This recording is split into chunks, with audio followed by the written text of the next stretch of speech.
Peace, everybody. There's a lot of great energy and a lot of bouncing back and forth with a lot of information and building. So check this out. If you haven't seen Ariel's video about talking about, building on the whole astrological house system, he was talking about looking through it as, Saturn as your first house, looking through your Saturn self. So it just made me think about, looking through all these different planets as yourself because, as above, so below. You know what I'm saying? When we're thinking about the solar system, we're thinking about that sixth-dimensional aspect. So, looking at ourselves through a sixth dimension, through the sixth dimension, you know what I'm saying? I lost my fucking train of thought.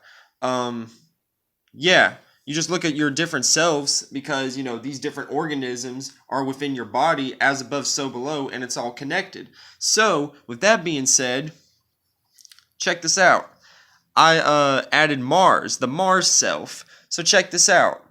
This is based off my personal energy and everything. I have Mars in Leo, so I put my Mars in the first house. Now you're seeing your eye, like Ariel said, your eye is your passions. You're seeing things through the lens of your passions and your drives, and whatever energy comes with Mars, depending on the polarity, regardless of the polarity.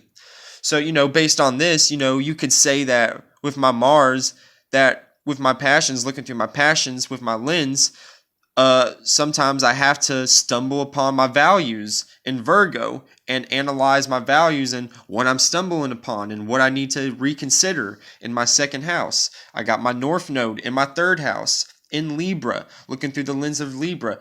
It's my karma. It's like my duty to harmonize and reorganize and connect with people in my community and in my close approximation. That wasn't a word. Well, just messed it up. Well, anyway, and then, over here we got Jupiter and Pluto in my fourth house, looking through the lens of Scorpio, and, not Saturn, but Jupiter is exalted in the fourth house. So, my visions and my wisdom could get overexhausted here with my passions. My passions could overexhaust my wisdom and, put me in uncomfortable transformative processes within my home if I'm being passionate about, communicating too much wisdom in my home and everything and it's too overwhelming. It could, lead to maybe some negativity and some transformation. You know what I'm saying? Some transcendentation. That wasn't a word either. Sorry, my speech is kind of wild and everything. But yeah, vice versa and so on and so forth. Venus through the lens of Sagittarius in the fifth house. You just go on and on with this. But, I'm just building on what Ariel said. See, that's the beautiful thing about this new wave and new age of knowledge that we're on the cusp of and everything.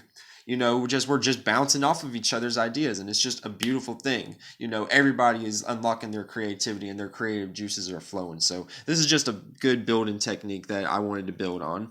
Peace.